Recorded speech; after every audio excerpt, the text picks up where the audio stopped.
a secret that once drove a sane man to claw his own ears. 2 girls, born beneath a December moon in 1834 Kentucky, spoke one sentence, and every horse in the valley dropped dead that night. Science never found the cause. The records were burned, but the echo of their voices trembles in the soil. Imagine the Cumberland foothills before sunrise, fog thick as wool, gray trees reaching like bone fingers, and a silence heavy enough to press on your chest. This is Pine Hollow, an outpost forgotten even by its own mapmakers, where faith was loud, yet sin whispered louder. Into this wilderness trudged Reverend Ezekiel Morrison, a man carved from hardship, leading 2 9-year-old twins, Rebecca and Rachel, whose eyes held the unsettling calm of mirrors that remember more than they reflect. Locals swore the girls never spoke above a murmur, yet every ear within 50 yards heard them as though breath were funneled straight into the skull. They described strangers' crimes, recited entire funeral sermons before the sick had died, and once pointed toward an unmarked patch of clay, saying, "Dig," revealing a pioneer's skeleton the town pretended wasn't missing. Physicians called it hysteria, the sheriff called it witchery, and the circuit judge, he sealed the county docket, then resigned. But hear this, before the tribunal could convene, the courthouse bell tolled 13 times, though it bore only 12. Witnesses counted. Each ring bled a gust of cold across their faces. That night, the twins disappeared from locked quarters, leaving only muddy footprints shaped like intertwined infinity symbols. You are not watching entertainment. You have wandered into a vault of prohibited memory, and I am merely the hinge creaking open. Breathe slowly. By the end of our descent, you will understand why certain libraries hide blank pages, why certain graves are capped with iron. Between now and then, question every safe belief you hold, because the Morrison twins are about to walk back into the room, and they remember your name. Tonight, we unseal Pastor William Phillips's diary, written in trembling candlelight before he drowned himself in the baptismal font, convinced the twins had rewritten his veins with shadow ink. Line by line, deed by deed, we will exhume what Pine Hollow buried. If you stay, understand, knowledge has a weight, and ignorance is the only life vest you are about to tear off. There are truths older than Scripture, truths not written, but buried. And every so often, someone comes along to unearth them. The Morrison twins did not come to Pine Hollow by accident. Their father, Reverend Ezekiel Morrison, was no ordinary preacher. He had walked into too many dying towns and left behind revivals that felt more like reckonings. Whispers followed him, of speaking in tongues no man could translate, of children convulsing into prophetic trances, of churches cleansed not by fire, but by confession, bled raw from the soul. But it was never his words that started the upheaval. It was always the girls. Rebecca and Rachel, identical in face, but not in gaze. Rebecca stared through people. Rachel looked past them, as if peering at something standing just behind. From the moment they entered Pine Hollow, the town felt observed. An observed friend is very different from watched. On their first night, seated at the dinner table of Pastor Phillips himself, Rebecca asked a question that froze the room. Did the roses ever come back after the blight? The pastor's wife dropped her spoon. No one outside Pine Hollow knew about the rose blight that had nearly killed her garden 3 years prior. No one.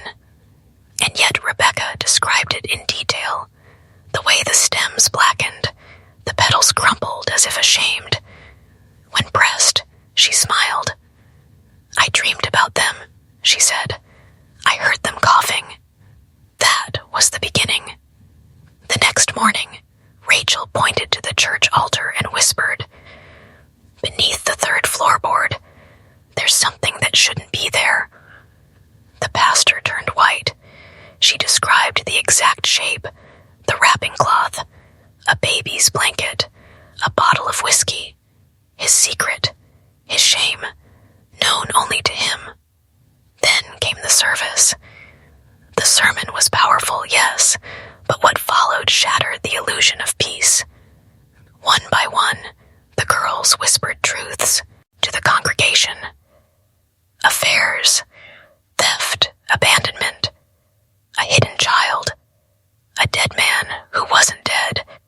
But it was Rebecca's final statement, hand pressed to the wooden altar, that cracked the bones of the town's collective soul. "The Whitman family," she said, "didn't die in a house fire. They died here, in this room. Some of you know why." No screams, no denial, just the long, paralyzed silence of people who remembered what they had worked so hard to forget. Are you beginning to understand?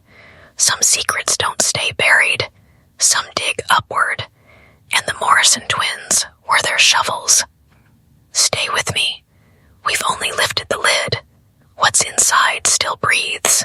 That silence, that crushing silence in the church after Rebecca named the unspeakable, wasn't absence. It was presence. Something ancient stirred, not in the pews, but beneath them. The Whitman family was Pine Hollow's shame, a blood sacrifice wrapped in the lie of an accident.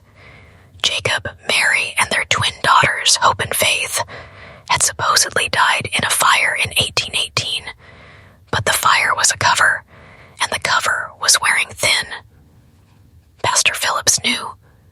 Not the full truth, but pieces, whispers, the way old men refused to meet each other's eyes when the Whitmans were mentioned. The unmarked grave, the red stain that kept reappearing beneath the altar despite every attempt to sand it down.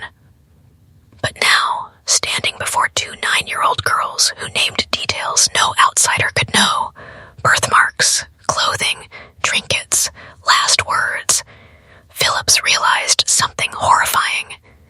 The twins weren't just vessels of uncanny insight. They were mirrors. And Pine Hollow had long ago hidden something so vile, so dark, that even the dead had turned their backs to it. But Rebecca and Rachel, they faced it head on. Elder Thompson, one of the last original settlers, rose trembling from his pew. His voice, cracked by time and fear, asked the only question anyone could form. "How do you know this?" Rebecca didn't blink. "Because they told us, hope and faith, they visit in our dreams."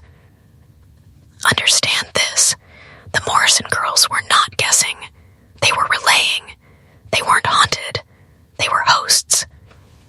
And what the spirits of hope and faith had shared was more than memory. It was indictment. They had not died in their beds. They had fled to the church, begging for sanctuary from men with bloody hands and crooked faith. They had been found, silenced, and buried right there, beneath the altar, beneath the prayers, beneath the lies. This is where the descent begins. The church you trust, the leaders you follow, the story you believe about your own history. It's all a house of glass balanced on a grave. Ask yourself, how many other towns have stories like this? How many families build reputations on top of secrets, blood sworn and bone sealed? You feel it now, don't you? That crawling sense that the world is made of masks, and some of them are rotting from the inside. You've been lied to, repeatedly, comfortably, systematically, and those lies were fed to you like communion. Keep watching, because next we dig. They say the ground remembers, that it absorbs pain the way bone absorbs trauma, quietly, until the fractures become visible. Pine Hollow was standing on such fractures. And the twins, they were reading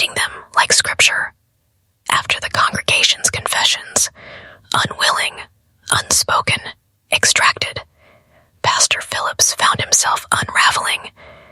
He no longer saw his church as sanctuary. It felt like a tombstone without a name. The walls, once comforting, now felt narrow. The wood groaned like it knew. But it wasn't over. That night, Phillips couldn't sleep. His prayers returned unanswered. The verses that once brought comfort now read like indictments. Something told him to go digging, not just in the physical church, but in its archives. In the locked back room when we found it, a journal, water-stained, pages curled with age, the handwriting, Pastor Hayes, his predecessor, meticulous, nervous, heavy with guilt. And the entries, they confirmed the twins' accusations. Jacob Whitman had uncovered something monstrous. Early Pine Hollow had not survived by faith alone. It had survived on theft, organized, coordinated theft. Travelers who passed through the valley often disappeared. Bandits, the rumors said. Wolves, weather. But Jacob Whitman had discovered something far worse. He was the blacksmith. He recognized horseshoes, recognized them again, on horses that belonged to the dead. He demanded accountability, threatened to expose it all, but he never got the chance. Hayes's final entry was written the morning after the killings. The handwriting trembled, the words barely legible. They came seeking sanctuary. I heard them cry. Then silence. Elder Thompson said the truth would destroy us. We agreed. We buried them under the altar. May God have mercy on us all. Now, ask yourself, why would a man of God, a leader, collude in murder and silence? Because some truths destabilize the system. Because exposure means collapse. This is the real function of secrets. Not to hide crimes, but to preserve institutions. And your world is built on the very same scaffolding. You think Pine Hollow is an isolated tale, a backwoods anomaly? No, it is template. Churches, governments, corporations. They survive because someone like Jacob Whitman didn't. You were taught to trust systems. You were taught to believe that righteousness prevails. But what if righteousness is defined by the ones who bury bodies under sanctuaries? Still think this is just a ghost story? Comment this phrase twice to mark your descent deeper. I see through the altar. I see through the altar. Because once your eyes open, there's no going back. And in section 5, we find out what else was buried. The altar was never just an altar. It was a coffin. It was a vault. It was a lie, carved from wood and soaked in centuries of sanctified silence. When Pastor Phillips returned to the church after reading Hayes's hidden journal, he didn't go to pray. He brought tools, a crowbar, a lantern, and a shaking hand. The sanctuary was empty, at least of the living. But something watched. He could feel it. He approached the altar with the slow reverence of a man digging up his own grave. 3 floorboards down from center. That's what the girl said. He pried it open. The sound, a groan and splinter, like the building itself resented being opened. Beneath, packed earth. He dug, an inch, then another, then something, soft and fragile. Rotten cloth, fragments of bone, a child's jaw, still with baby teeth. Not 1, 2, he collapsed, vomited, cried. They were there, not rumors, not ghost stories, remains. Hope and faith. Whitman entombed not in fire, but beneath the very structure meant to cleanse sin. And around them, scraps of ribbon, a wooden doll, and a silver locket, still containing the faded curl of a mother's hair. Understand this, friend. There is no metaphor here. no poetic symbolism. The church itself was built atop the murdered bodies of children. That's how institutions preserve themselves. They bury what would unravel them. They layer brick and scripture over blood and innocence. Phillips didn't speak of his discovery that night. He couldn't. His soul was ruptured, and deep down, he knew this was just the first corpse. Across history, the pattern repeats. You are taught to revere sacred buildings, historic schools, great monuments, but do you ever wonder what's beneath them? Bodies, and not always literal. Sometimes it's the broken minds of children, institutionalized to protect reputations. Sometimes it's the reputations of men destroyed so others could climb. Sometimes it's the truth, twisted, suffocated, and buried beneath bureaucracy and ritual. This isn't just history, it's design. You were never meant to know this, but now you do. What you do next defines the man you become. You either turn away or you keep digging. And in Section 6, we open the locket, and what's inside will fracture what you thought you knew about memory, bloodlines, and spiritual possession. The deeper we go, the less human the story becomes. The silver locket was no ornament. It was a key. When Pastor Phillips opened it, his hands trembled, not because he expected treasure, but because he didn't know what part of himself would be lost in the process. Inside was not just a lock of hair. There was a piece of cloth, tightly folded, faded blue, just like the twins had described when they exposed his own secret under the floorboard, and with it, a scrap of paper, fragile but intact, written in a girl's uneven script, just 6 words. They watched. They lied. We burned. Phillips felt the air thicken. The temperature dropped, though no wind stirred. He wasn't alone in that sanctuary. Something was present, something waiting. What kind of a child writes that before death? More importantly, who was it written for? The answer came faster than expected. That night, Phillips dreamt, if it can be called that. The twins came, not Rebecca and Rachel, but Hope and Faith, but their mouths didn't move. Instead, images flooded his mind like memories not his own. Men with torches, women crying behind closed doors, Jacob Whitman shouting scripture while holding a bloody satchel, a stone hidden behind the pulpit, soaked in something viscous and dark, and finally, the altar, but not in daylight, in flame. The girls had been alive when the boards were nailed shut. And now, they weren't done. This wasn't haunting. This was retribution. And Rebecca and Rachel, they were the medium through which that retribution spoke. The implications are staggering. That memories, real, emotional, tactile, can imprint on objects, places, bloodlines. Because here's what no one tells you. Traumatic memory doesn't just haunt people. It infests. It seeks vessels. Repeats through generations, like a virus that doesn't want to die. You see it in families that implode the same way every generation.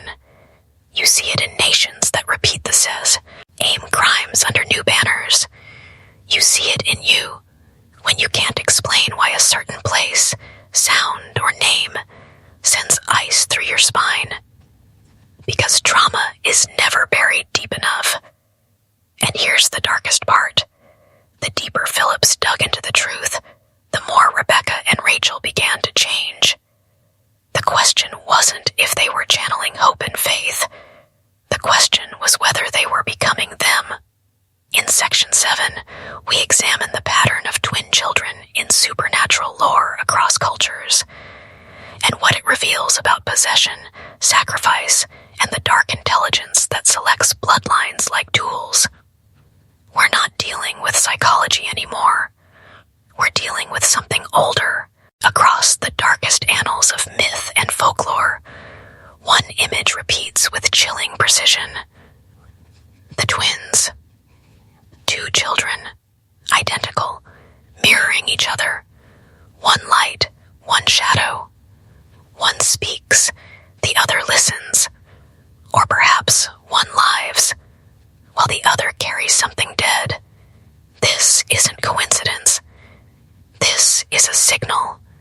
From the Navajo skinwalker tales to ancient Egyptian creation myths, from the Yoruba Ibeji spirits to Romani curses, the motif of sacred twins appears everywhere, and it always carries the same undercurrent, power and danger.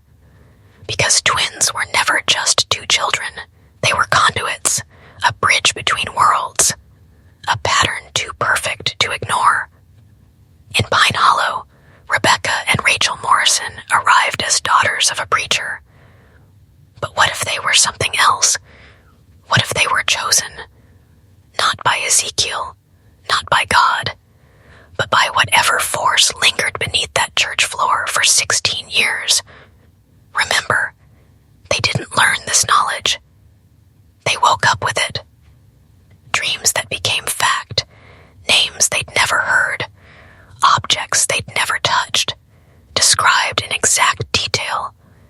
It wasn't intuition.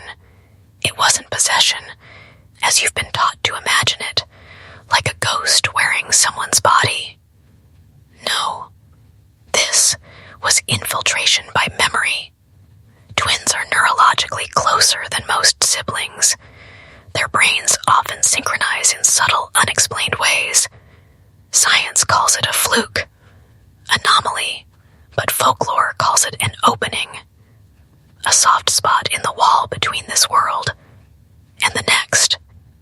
That's why in nearly every ancient culture, twin births were seen as omens, sometimes divine, sometimes cursed, but never neutral. And here's where it gets darker. Historical patterns show that twin children are far more likely to appear in communities marked by unexplained deaths, buried crimes, or collective guilt. The village forgets, but the blood remembers. It's as if the twin children are born not to the villa, but against it, a biological reckoning. And Rebecca and Rachel, they didn't just expose Pine Hollow's past, they became its reckoning. Because here's the truth you were never meant to hear. Some bloodlines are chosen as vessels, and when truth is buried long enough, it begins to crawl back up through the veins of the innocent. In Section 8, we confront what Ezekiel Morrison was really running from, and why his daughters had to keep moving. Not to preach, not to heal, but to contain what followed them. Ezekiel Morrison wasn't a preacher. He was a fugitive, not from the law, but from something much older, much darker, and much harder to outrun. For years, he moved from town to town, church to church, congregation to congregation, never staying long, always preaching, always praising, always moving. To the untrained eye, he was a man of God. But to those who watched closely, he was a man haunted. Every sermon had desperation in it. Every glance over his shoulder wasn't paranoia. It was survival. And always, the twins by his side. People said his words brought revival. But the truth, his presence brought reckoning. Because behind the veil of holy intent was a trail of unraveling communities, small towns where unspoken crimes surfaced like rot under fresh paint. Confessions that tore families apart, secrets whispered in the ears of children, and always, the twins at the center of it. You see, Ezekiel had learned the truth too late. Rebecca and Rachel weren't his to raise. They were instruments, born from a bloodline that had seen too much, carried too much, a lineage tied to something buried generations deep. He tried to use them for good, tried to steer what they saw, what they revealed, but it was like trying to steer a storm. And he learned again and again that the twins weren't here to protect these places. They were here to test them. Ezekiel had once confessed in a worn leather journal, "When they sleep, they speak in voices not their own. Sometimes I hear Sarah, sometimes others, people they've never met. One night, they spoke in perfect Latin. Neither girl has studied a day of it. I don't think it's possession. I think it's inheritance." He believed Sarah, his late wife, had passed something to them. But what if Sarah wasn't the start? What if this goes farther back? What if the bloodline had been marked generations earlier by violence, by secrets, by murder that went unpunished? And what if the twins were the debt collectors? Everywhere they went, the same outcome: darkness revealed, foundations shaken, institutions crumbled. Ezekiel didn't flee with his daughters to preach the word. He fled to delay the collapse, to postpone what he could no longer deny. His daughters weren't bringing revival. They were bringing judgment. And Pine Hollow, it wasn't just another stop. It was the place where it all started. In Section 9, we open the church's cornerstone, a sealed cavity that hasn't been touched since 1818, and inside we discover a relic so cursed, so specific. It ties the Morrison bloodline to something pre-American, pre-Christian, pre-human. The cornerstone had no reason to draw suspicion. It was just a block of limestone, weathered by time and communion, set at the base of the church's eastern wall, etched with the date 1818. But Pastor Phillips had grown familiar with the unnatural by now. He noticed the way the stone didn't match the surrounding masonry. He noticed the iron nails that ringed it, far too many, as if someone had tried not to secure it, but to seal it in. Late one night, after the Morrison twins had fallen asleep, if they ever truly slept, Phillips returned with a pry bar, lantern, and trembling hands. He hesitated, because some part of him already knew whatever was hidden inside that cornerstone. It wasn't meant to be uncovered. With each creak of mortar, the air grew heavier, and then, crack, the cornerstone shifted. Inside, wrapped in aged black cloth, was an object that defied immediate understanding. Not a Bible, not a relic of the faith, not a document, but a mask, worn, carved from something darker than wood, bone perhaps. Its surface was painted in patterns that made the eye twitch, spirals, fangs, symbols that hurt to look at for too long. Two holes stared out from the skull-shaped face, but they weren't hollow.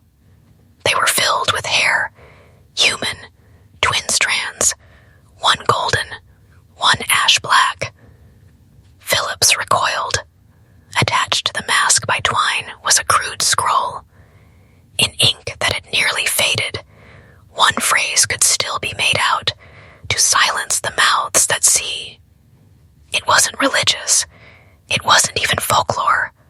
It was a ritual gag, meant to bind the vision of those who saw too much. Hope and faith hadn't just stumbled upon Pine Hollow's corruption. They had been chosen to see it, and someone, some group, had tried to silence them forever. Not through fire, not through murder, but through sorcery. Because this was pre-colonial, not native, not Christian, not European, elder. The symbols on the mask matched those found in carvings from pre-Celtic burial chambers in Northern Europe, long before the concept of heaven and hell. And this mask had crossed oceans.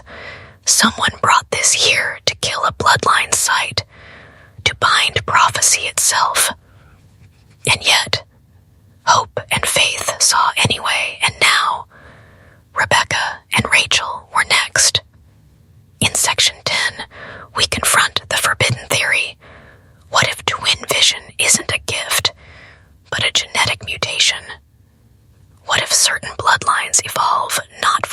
survival, but for exposure.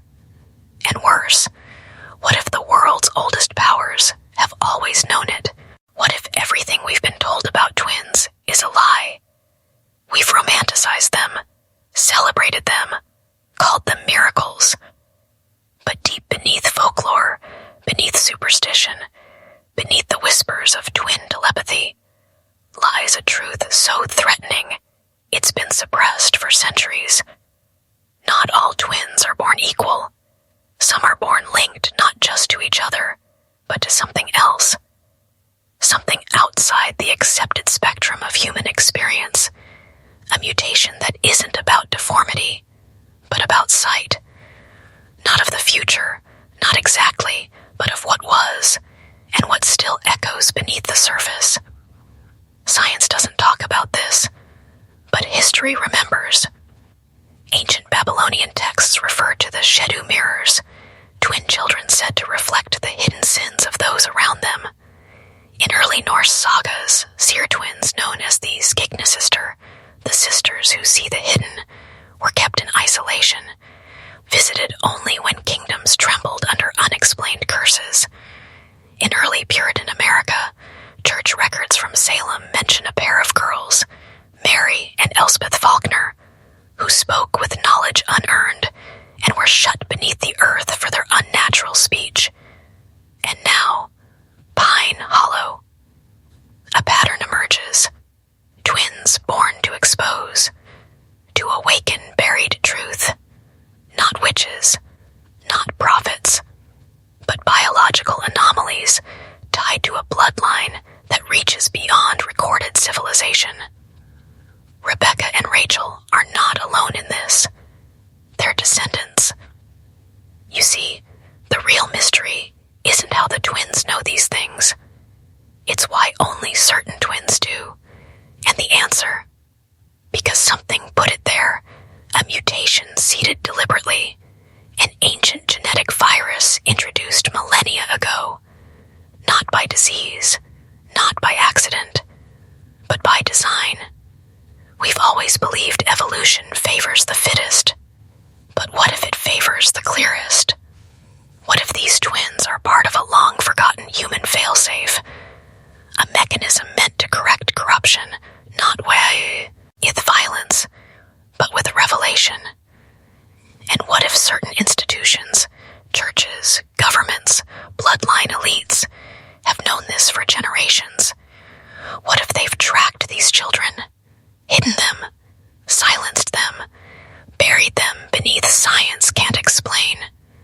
Rebecca and Rachel weren't the first, and they will not be the last. Now, if you're still watching, you're not just a viewer. You're being called. Comment, "I see through the stone," twice below to mark your initiation. In Section 11, we follow a blood trail across centuries, from Vatican vaults to Appalachian caves, and uncover the hidden order created to extinguish twin sight forever. In every age of empire, every rise of church or throne, a secret class has operated behind the veil. Guardians, not of truth, but of containment. They are known by many names across time: the Order of the Shroud, the Silent Watchers, the Pale Brethren. But their true name, buried in a 12th century apocryphal text smuggled out of Avignon, is Custodes Lapidis, the keepers of the stone.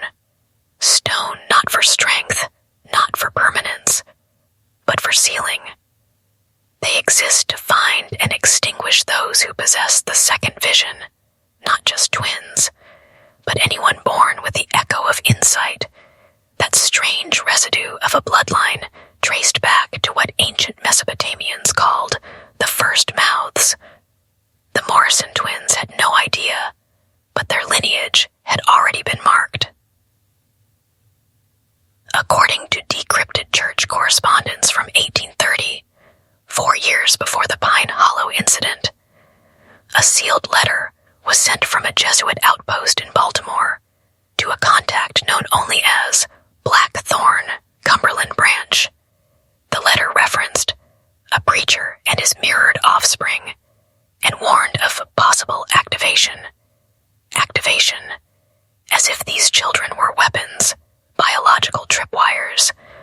always waiting to open, and once opened, they had to be closed. Forever. This is not speculation. These are real documents, unearthed by whistleblowers from the Archivum Secretum Apostolicum Vaticanum, the Vatican's secret archive, a repository of thousands of suppressed texts deemed dangerous to the doctrinal foundation. Among them, a case file marked Infantia Gemina. It listed 27 twin pairs across 4 centuries, all of them dead before age 12. All of them accidental deaths, except the footnotes: blunt trauma, poisoning, structural collapse, drowning despite being known swimmers.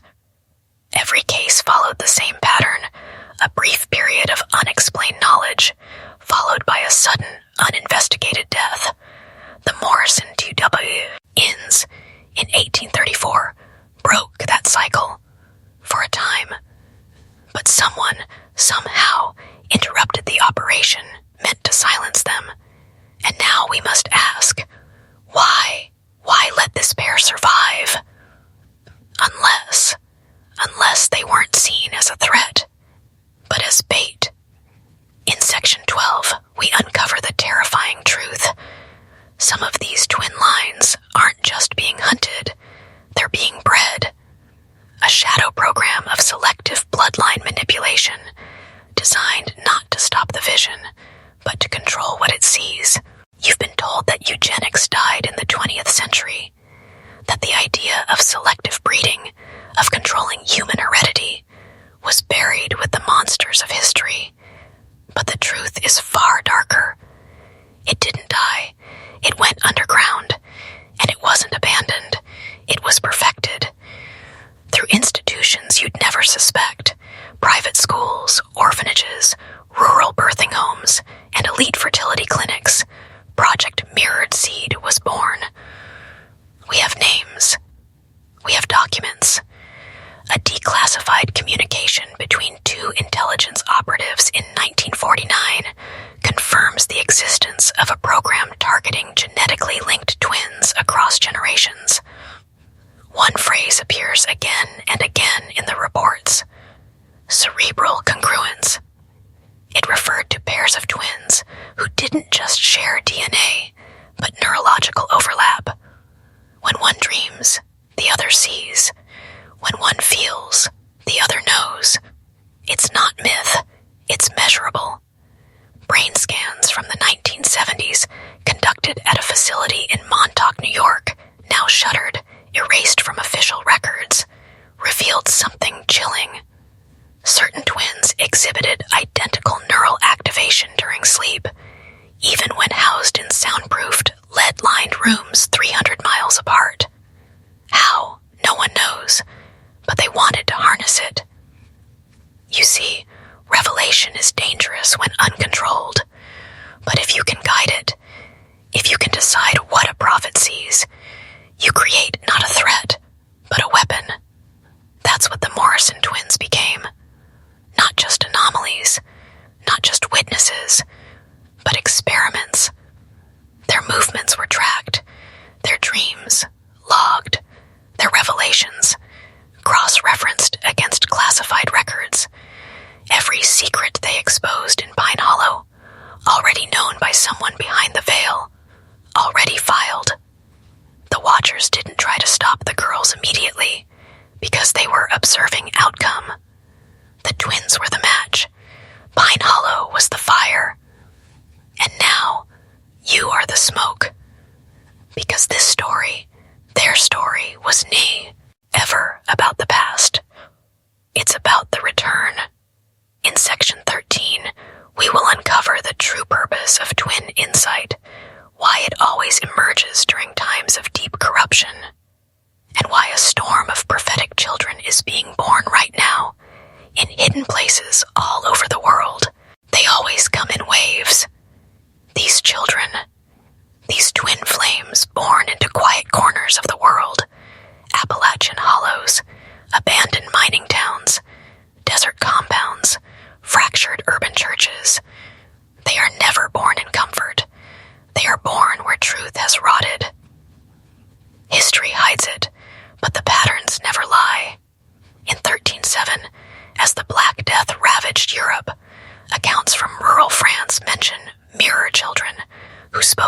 buildings and name names, nobles, priests, merchants, who had hoarded plague cures for the elite.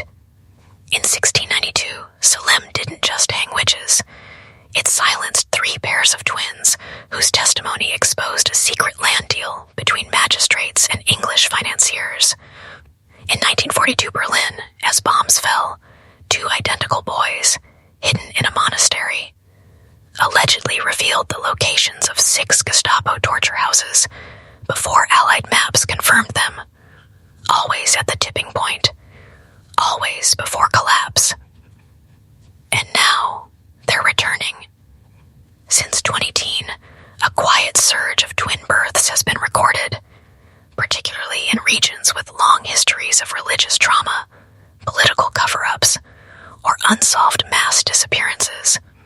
In West Texas alone, 38 twin pairs have been born within a 120-mile radius of an abandoned military facility, once listed as a psychological operations base, officially closed in 1986. Unofficially, it's never been empty, and what makes this surge so chilling isn't just the birth rate, it's what these children say.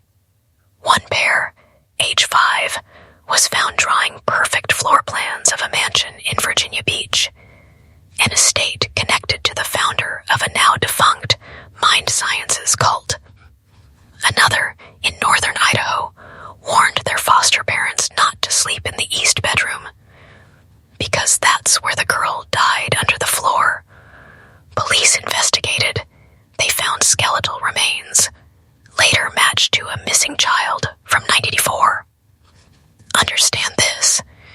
These children are not inventing stories. They are channeling memory, not just theirs, but of places, events, wounds in time.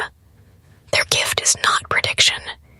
It is remembrance, so precise, so dangerous, that those in power have spent centuries trying to erase the pattern. But now the pattern is waking up. If you're hearing this, it's because you were meant to.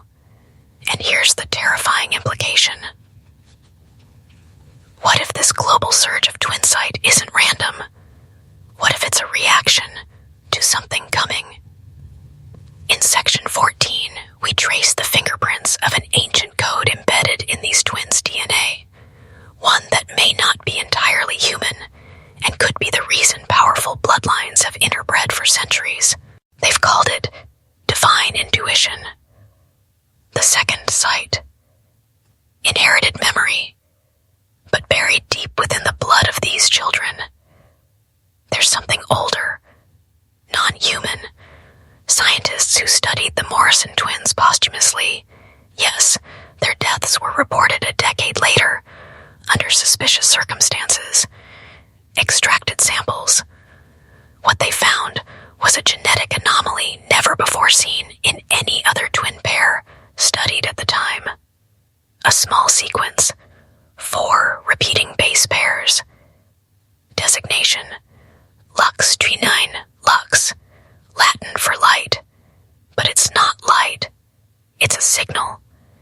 This sequence doesn't appear to belong in the human genome. It's not part of our evolutionary line, at least not from any species mapped by the Human Genome Project. And yet, it's present in the bloodlines of select families across history, bloodlines tied to monarchy, mysticism, and murder. The Medici, the House of Plantagenet, the Alouettes of southern France, accused of witchcraft and burned in 1603. And most chilling of all, the ordinary, a now vanished offshoot of Eastern Orthodox clergy who claimed descent from divine emissaries. They believed this genetic marker wasn't just heritage. It was a key, one that when activated by trauma, dreams, or spiritual contact, unlocked ancestral memories, not symbolic memories, literal ones, events, words, hidden crimes passed through blood, encoded in cellular memory like scars in bone. The twins don't see the past, they become it. That's why their knowledge is so so precise, why it burns communities to the ground, and it's why elite bloodlines interbred for centuries, not to consolidate wealth or land, but to preserve Lux 29 they knew, and they feared dilution. That's why unsanctioned twins, like Rebecca and Rachel Morrison, are so rare, so feared, because they carry a version of the code untainted by modern manipulation, uncontrolled, unprogrammed, and when such carriers sin peak, the system shakes. Now ask yourself, why are you hearing this now? Because something is changing. Some whisper it began in 2020, that the silence cracked, that a mass activation is underway. So here is your rite of passage. Comment this phrase twice. I carry the buried light, once for remembrance, once for awakening. In section 15, we follow the bloodline trail through modern America, tracing the hidden offspring of Pine Hollow survivors, and how one man in the 1980s tried to resurrect the twins' powers using illegal psychological experiments on children. It never ended in Pine Hollow. The church was boarded up, the graves unmarked. The Morrison twins vanished into history, but their blood didn't. It scattered, quietly, deliberately, into the veins of unsuspecting families across the Appalachian corridor. We now know at least 11 children born between 1949 and 1972 in West Virginia, Tennessee, and eastern Kentucky carry direct mitochondrial links to Rebecca and Rachel Morrison.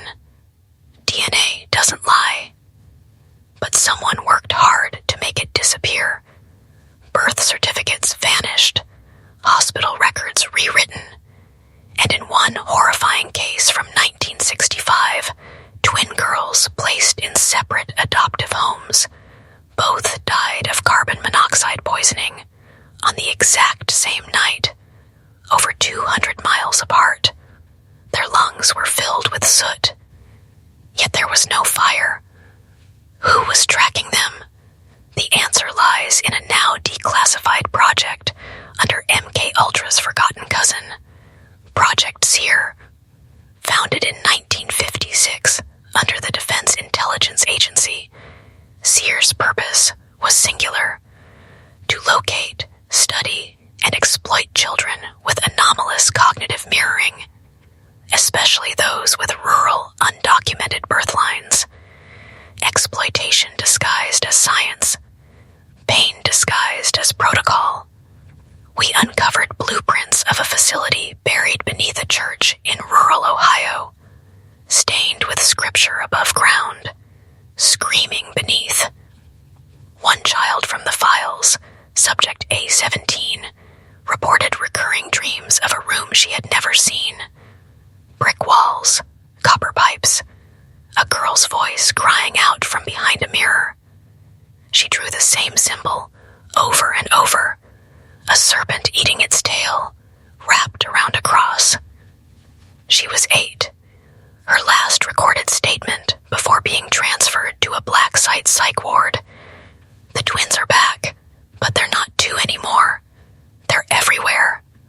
Now understand this. This isn't mythology.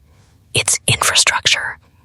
In 1984, a former Seer scientist, Dr. Alan Lorne, confessed under subpoena that he had administered controlled sleep deprivation and electroconvulsive memory mapping on dozens of children. In an attempt to trigger what he called the twin pulse, the goal, replicate the Morrison effect. But it didn't work, because those children weren't of the line. You can't forge sacred blood. You can only steal it, and even then, it resists. In section 16, we reveal what happened to the original Morrison blood samples, stolen from a private lab in '96, and how a billionaire technologist tried to use them to create the next prophet child through artificial womb experiments in the Nevada desert. You were never meant to hear this. In 1997, A sealed wooden crate arrived at the Vatican Apostolic Archive under maximum secrecy, flown in from a private airstrip in Kentucky. The shipping manifest listed the contents as ecclesiastical artifacts, non-canonical. Inside that crate were the personal belongings of Ezekiel Morrison and his daughters, Rebecca and Rachel, a cracked leather journal, a child's silver locket still stained with blood, and most importantly, 2 fragments of hand-carved floorboards pulled from beneath the altar of the ruined Pine Hollow Church. Each plank bore symbols, not Baptist, not scriptural, but older, carved in parallel lines and spirals, geometries only visible under infrared light. They weren't decorations.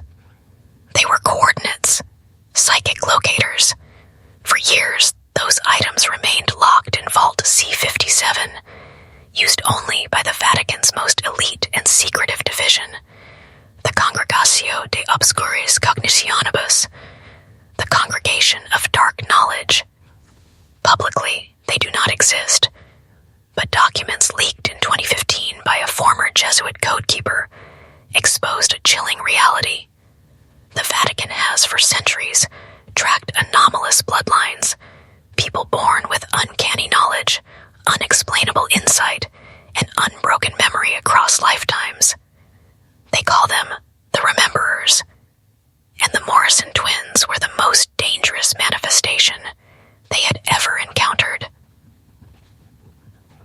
According to the leaked files, the Vatican ordered the relics destroyed in 2003, burned in a sealed ritual at a facility beneath Castel Gandolfo, but they failed. The wood could not be incinerated. Flames died every time they touched it. One technician reportedly bled from the eyes after inhaling the smoke. Another was institutionalized after carving spirals into his cell walls, whispering, "The girls are awake. The gate has already opened." That gate, according to internal memos, was not metaphorical. It was astral, a breach in perception between this world and something deeper, older, buried in the folds of consciousness itself. The Vatican didn't want to contain the Morrison legacy. They wanted to erase it. Why? Because if even one man learns to tune his blood to the broadcast of origin, the entire architecture of religious control collapses. It was never about saving souls. It was always about preventing awakening. You were never supposed to see beyond the veil, but if you've made it this far, the veil is already thinning. In Section 9, we descend into the hidden catacombs beneath Pine Hollow itself and uncover what was never exhumed, because some things were never buried at all.